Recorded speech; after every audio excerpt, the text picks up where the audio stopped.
hindi ako naniniwala na wala kayong contact sa DPWH. Magkano binibigay mong porsyento o advance sa mga taga DPWH para mabigyan ka ng proyekto? Involved ka sa Ghost Project? Yes, for Your Honor. Your Honor, I invoke my right against self-incrimination, Your Honor. Ano yung mga proyekto mo? Ano mga nakuha mong proyekto rito sa DPWH? At saan?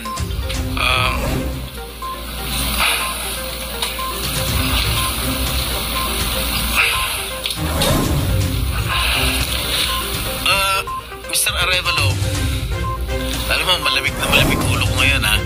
Pero pag ikaw, tumingin ka ng tingin na sa cellphone mo, hindi ko alam kung ano binabasa mo dyan. Umarap ka sa amin. Yes, for Your Honor. Ikaw may-ari nito, di ba? Yes, for Your Pwede Honor. dapat alam mo. Ano yung mga proyektong na-awardan sa inyo ng DPWH at saan-saan? Ha? Yes po. Oh. Alin-alin yung mga proyekto na na-awardan sa inyo ng DPWH at saan-saan to? Meron po kaming sa QC po, sa Metro Manila First. Meron din po sa Quezon. Bulacan. Your Honor, I invoke my right against self-incrimination, Your Honor.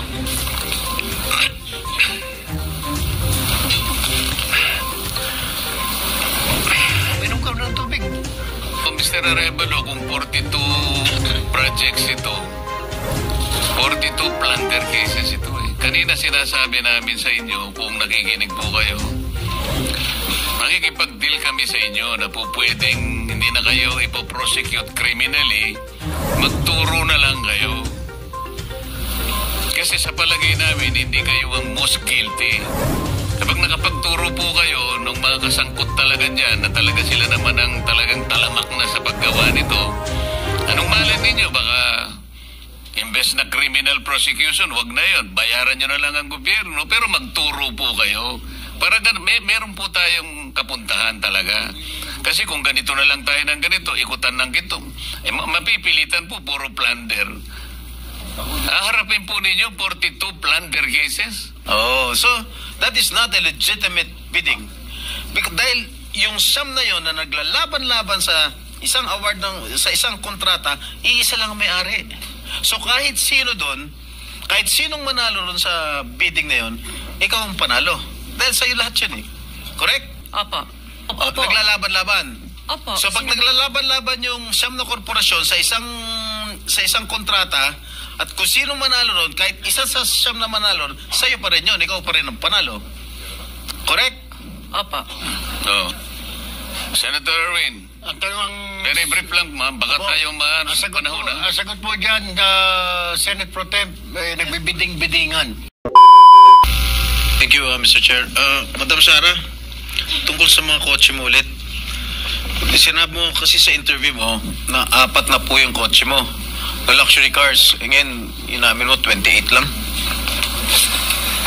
Ano nangyari sa 28 po yung luxury cars, Okay. pero may service cars kasi kami na under the name of the company po. Alright. Doon sa 28 luxury cars, ano yan? Rolls Royce? What else?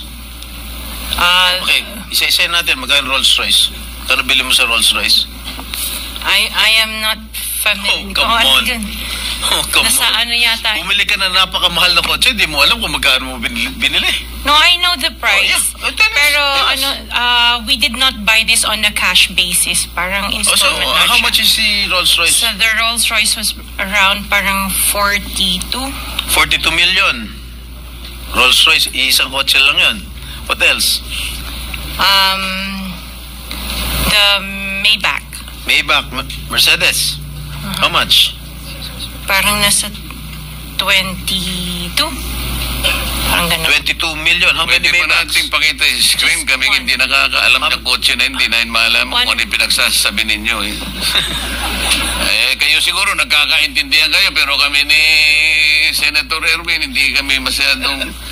para malaman namin ano ba itsura ng pinag-uusapan Maybach is natin. Mercedes, right?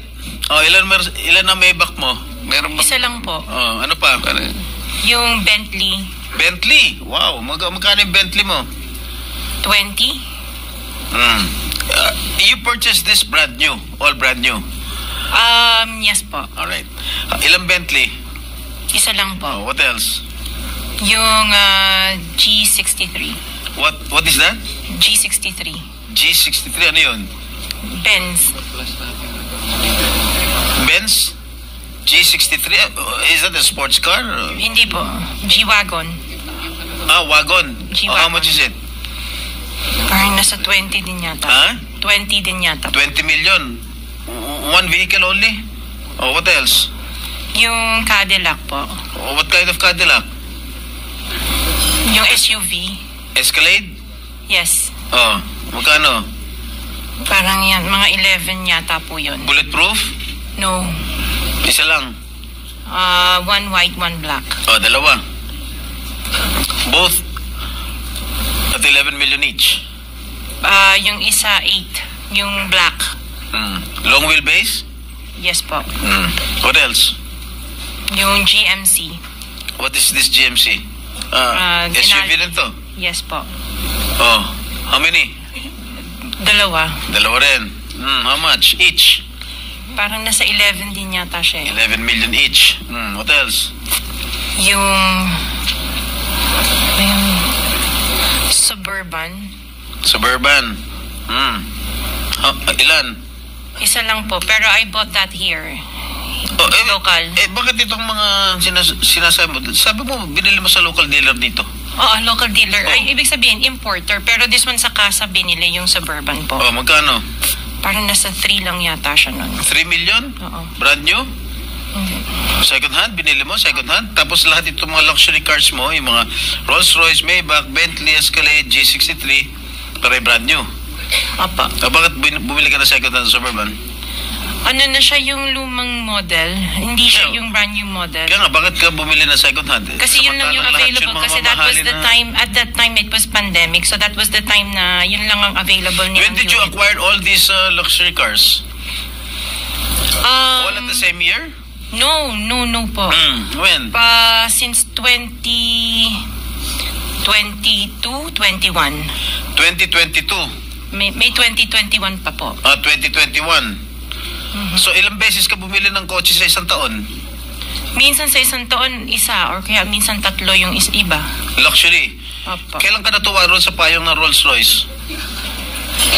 Last year lang po. Last year mo lang na-purchase? Yes po. Yung payong, dahil sa payong, bumili mo, ha? Alright. Bukod sa mga nabanggit mo mga luxury cars, ano pa? Yung mga SUV ng mga engineers ko. Hindi, ilan lang to? 3, 4, 6, 8. I can't remember all at the top of sa my dami. head. Oo. Sa dami. Apa. So, doon sa 28 na pinurchase mong mga luxury cars, ilang taon mo binuno yun? Yung iba... You started purchasing these luxury cars on what year? The long wheelbase, yung mga binanggit ko kanina, that was only 2022 No, or 21. when did you start? Yung iba, like, let's say, the autobiography, 2016 What is pa po. autobiography? Ano yan, Range Rover. May 2016. Range Rover ka pa pala, di mo sinasabi sa akin. Range 2016 pa po siya. Rover. Ilan? Just the one autobiography and then the Defender. Autobiography, ito ba yung Range Rover? Range Rover po. Okay, how much did you purchase? 16. 16 million. 2016 pa po yun. Ilan? Isa lang po siya. What else aside from Range Rover? Sabihin mo. Defender. Ano siya? Range Rover. Range Rover din. Ilan? Isa lang po. Ilan, magkano? Nasa parang 7 yata yun. 7 million? Aha. Ano pa? The Evoque. Ano? Evoque. What is Evoque? Range Rover. Range Rover pa rin. Marami ka pala Range Rover. Evoque. Ito yung, maliit ba ito, malaki? Maliit. Okay, magkano? Parang nasa 5 lang yata po siya. 5 billion. What else? Lang, ha? Sarap ng buhay mo, ha? Sige, ano pa? Hindi ko na maalala yung iba. Sa dami talaga, hindi mo maalala, no? Sino-sino gumagamit itong mga luxury cars ninyo? Kami po. Everyday pala. Siguro sa pag-aalis kayo nung umaga, Rolls Royce ang gamit mo. Pag uwi mo ng tanghali, kakain, pag lalabas kayo, may back naman ang gamit. Ganun ba yun? Sa dami nyo ng kotse. This is really, for me or for all of us, for all the Filipino people watching, this is unbelievable. To have 28 or 40 luxury cars at your disposal.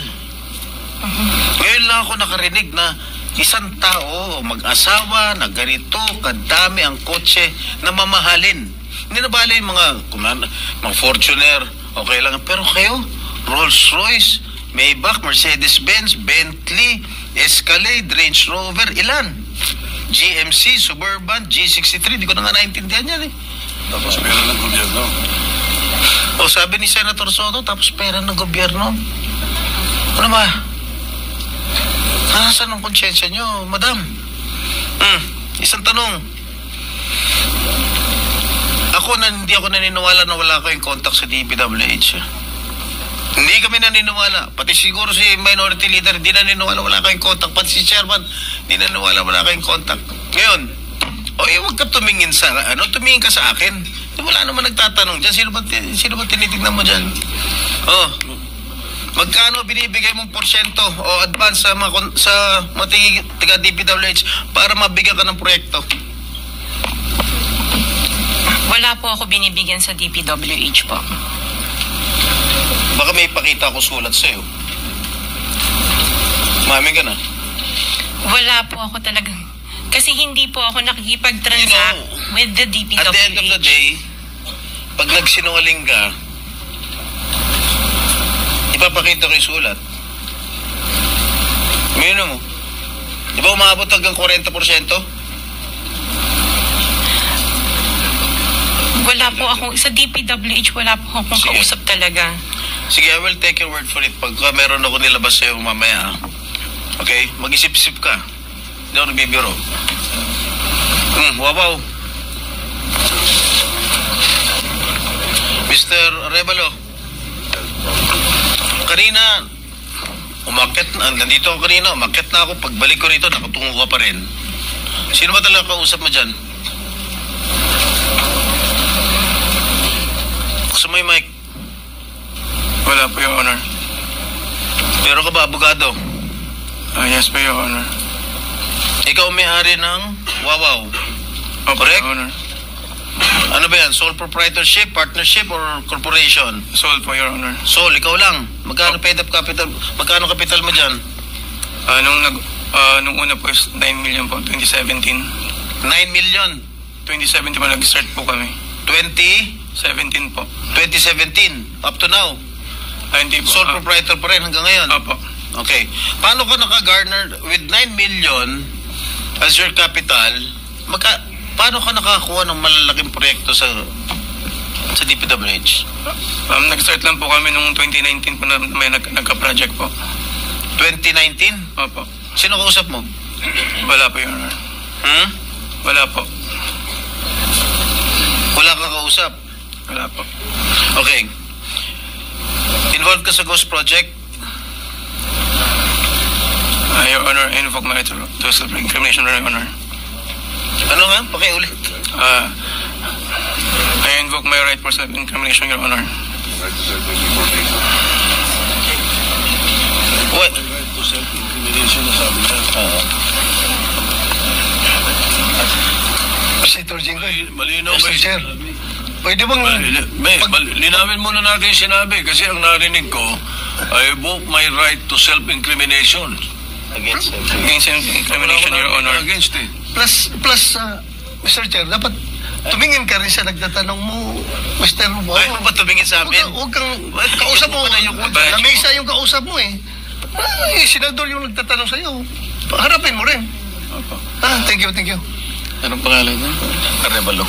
Mr. Arevalo, meron kang abogado? Yes po, Your Honor. Is he here? He can give you legal advice. Yes po. Nandiyan ba, abogado mo? Nasaan ang abogado mo, Mr. Arevalo?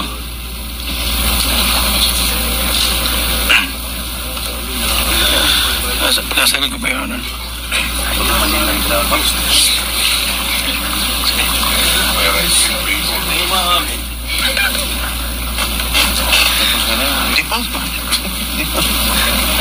Takot pala, Mr.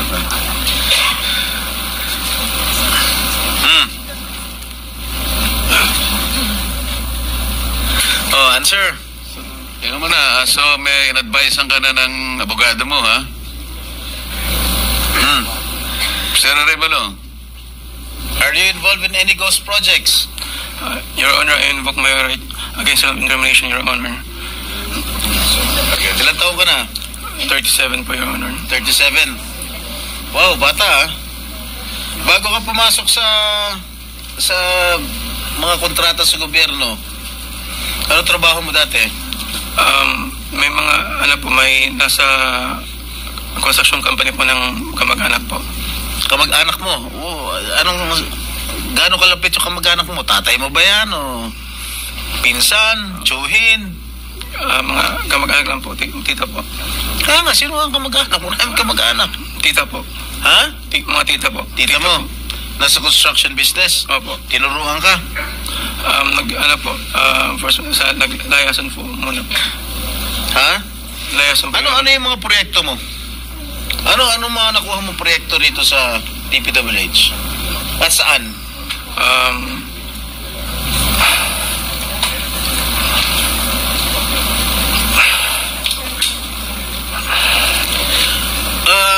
Mr. Arevalo, alam mo, malamig na malamig ulo ko ngayon, ha? Pero pag ikaw, tumingin ka ng tingin na sa cellphone mo, hindi ko alam kung ano binabasa mo dyan, umarap ka sa amin. Opo. Yes po, Your Honor. Ikaw may-ari nito, di ba? Yes po, Your Pwede Honor. dapat alam mo. Ano yung mga proyektong na-awardan sa inyo ng DPWH at saan-saan? Ano po, Your Honor? Hindi ko po na alam po yung exact number po. Gusto mo ako magbigay sa'yo? Kung saan yung mga project mo? Gusto mo ako magsabi sa'yo? Come on. You're wasting our time. It's already 1:45. May session pa kami alas 3. At marami pa magtatanong. that is what I was trying to advise everybody. Kasi po, gagamitin sa session mamaya to at 3 o'clock. Kaya nililimit po namin ang sarili namin na magtanong. So, Mr. Chair, kung Senator hindi naman Jinggoy, sumasagot ito hindi sumasagot agad-agad ito, how can you deduct it from my time? Hey, Mr. Arevalo, Yes po, sumagot ka Yes po, kagad. Your Honor. Ha? Yes po. Oh, alin-alin yung mga proyekto na nawardan sa'yo ng DPWH at saan-saan to? Meron po kaming sa QC po, sa Metro Manila First. Meron din po sa Quezon. Bulacan. Your Honor, I invoke my right against self-incrimination, Your Honor. Anak ng patingo. Tinatanong ko, how can my question incriminate you? Tell me.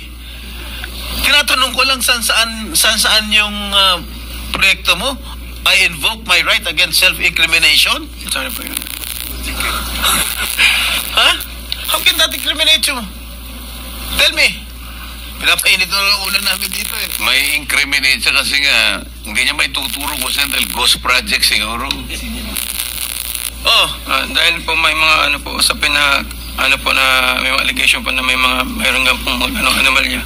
Kung magsasalita po ako, pwede po magamit laban sa akin. oo nga. Simple lang naman. Wala naman ako tinatanong sa'yo kung ano. Tinatanong ko lang, saan itong mga proyektong na-awardan sa'yo ng DPWH. Ang dami mong binanggit na probinsya. Quezon. Ano pa? Ano pa yung binanggit niya? QC. Karamihan ito, Bulacan. Ba't di mo mabanggit ang Bulacan? Ha? Meron ka pa nga San Juan eh. Hindi mo binabanggit eh. Ha? Metro Manila First po yun, Your Honor. Sa Metro Manila First po yun, Your Honor. Metro Manila First? Yes po, sa Nawan po. Oh. Yun po yung pinakuha namin project 2019. Sige. Yung Bulacan, meron ba? Sagot.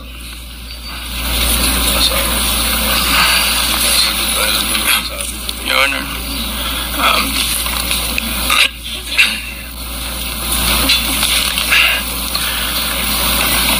Minom ka ng tubig.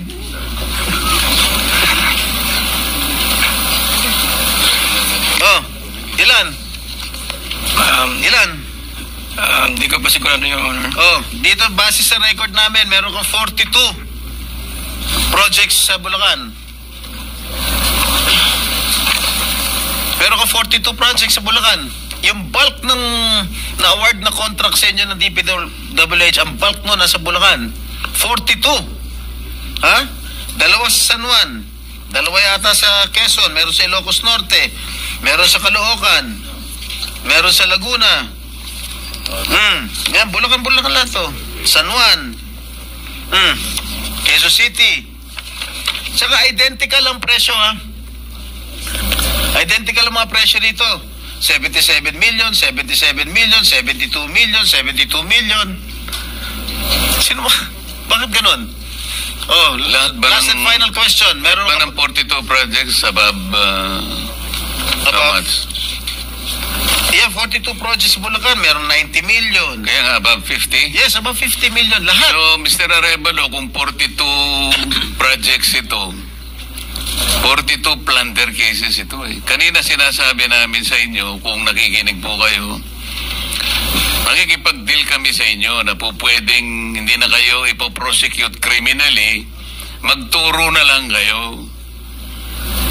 Kasi sa palagay namin, hindi kayo ang most guilty. Kapag nakapagturo po kayo ng mga kasangkot talaga dyan, na talaga sila naman ang talagang talamak na sa paggawa nito, anong malay ninyo? Baka imbes na criminal prosecution, wag na yon, bayaran nyo na lang ang gobyerno, pero magturo po kayo. Para meron po tayong kapuntahan talaga. Kasi kung ganito na lang tayo ng ganito, ikutan ng gito, mapipilitan po, puro plunder. Haharapin po ninyo 42 plunder cases. Hindi po fair sa inyo yun eh.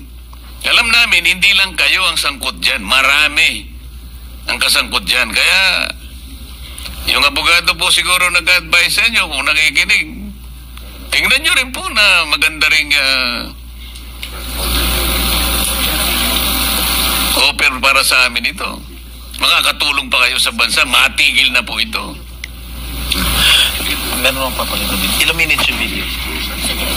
Meron akong ipapakita with the permission of the chair. Siguro 1 minute lang na video. Tingnan mo, Mr. Arevalo, kung project ng Wawaw to.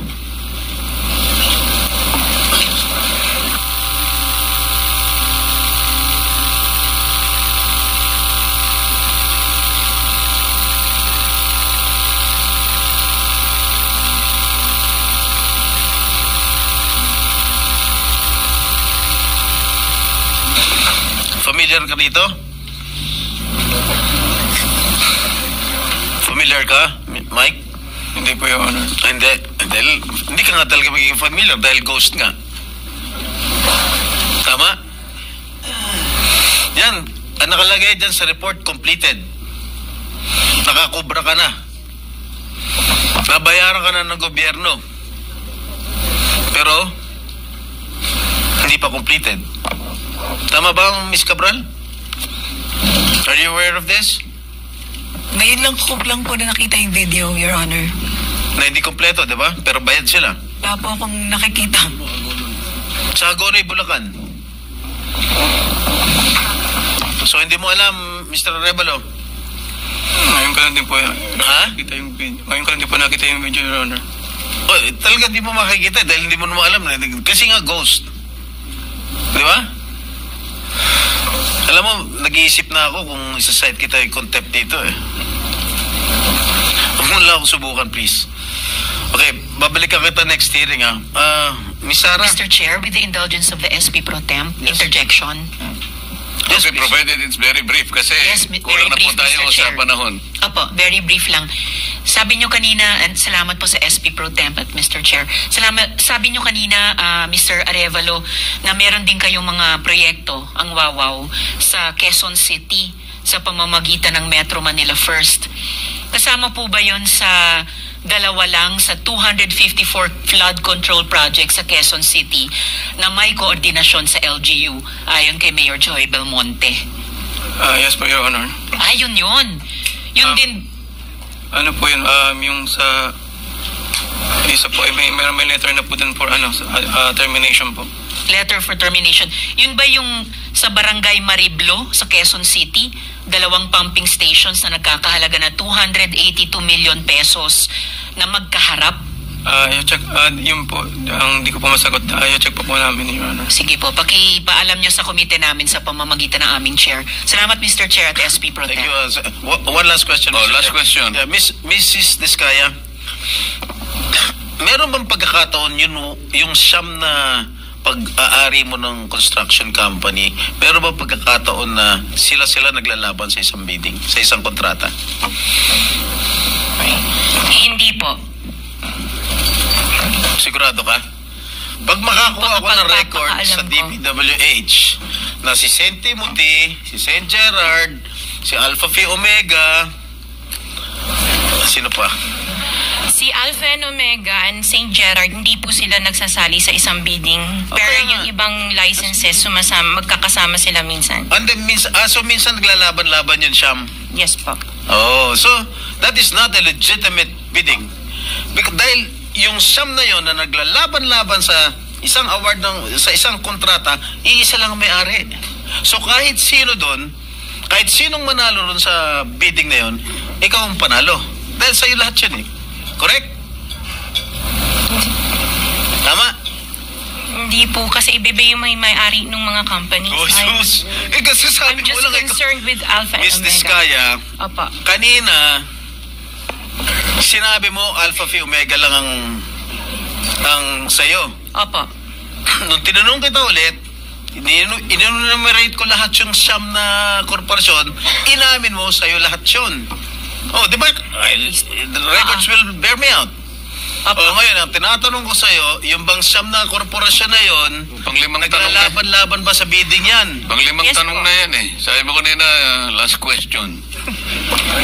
Hindi ba sumagot? Ay, sumagot. Oh. Hindi, sagutin mo.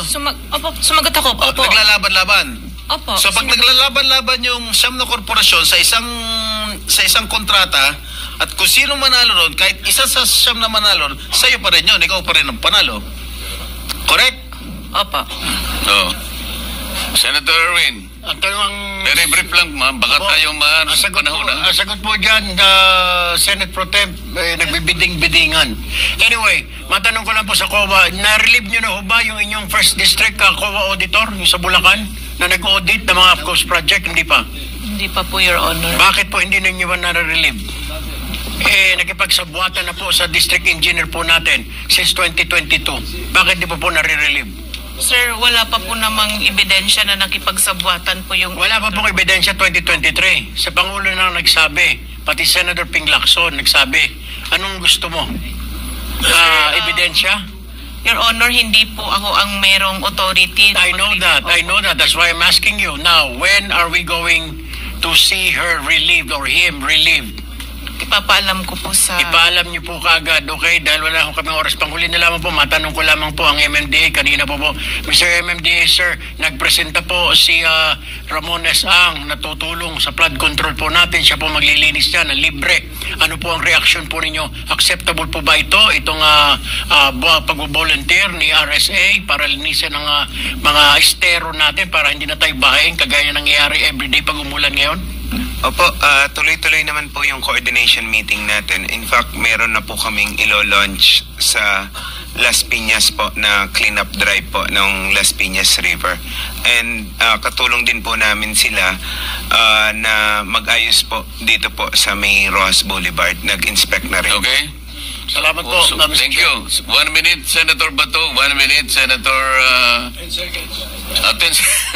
1 minute na. Minority Leader and 2 minutes to Senator Alan. Thank you. Hindi pa, kasi ano na tayo. Thank you, Mr. Chairman. Since andito yung BIR, Commissioner, may this committee know kung among the 15 contractors, sino-sino dito yung mga top taxpayers. Kung meron kayong records dyan, sino-sino nagbabayad o kung sino nagbabayad ng tax at magkano ang binabayad nila. Yes, Mr. Chair. As far as yung ranking is concerned, we currently don't have that kung anong in terms of top taxpayers sila, no. But definitely registered naman, and merong mga payments, and siguro because of 270 we cannot disclose the amount of taxes that they've been paying unless andito naman sila kung willing silang i-waive yung section 270. So you cannot provide this committee? In executive session na Executive session? Yes, Mr. Chair. Mr. Chair, may we know from BIR in the next hearing kung magkano ang binabayaran nitong 15 construction companies na tax. Yun lang ang hingin ko, Mr. Chair. Ma'am, bibigay mo next hearing? Madala mo yung data? At kung gusto mo, executive session? Executive, because that's a condition for Section 270, unless they waive their right to against the confidentiality under Section 270. Do you think ganitong hearing hindi yan magiging exemption? Hindi po, nakalagay po, executive session po. Executive session? Yes, So i-ready mo next hearing, ha? Yes, Mr. Mr. Chairman. Thank you. Thank you, Mr. Permission, Chairman Bato, just on that point, Mr. Yes. Chairman. Mr. Chairman, just on that point. Yeah. Mr. Chairman, good afternoon, Mr. Commissioner. I think we have a different view. If you look at jurisprudence and dun sa Article 270, pag in-order ng Presidente or congressional hearings, you can disclose. What 270 prohibits is the unauthorized disclosure by a BIR employee. But when Congress asks you to disclose, you can disclose without liability.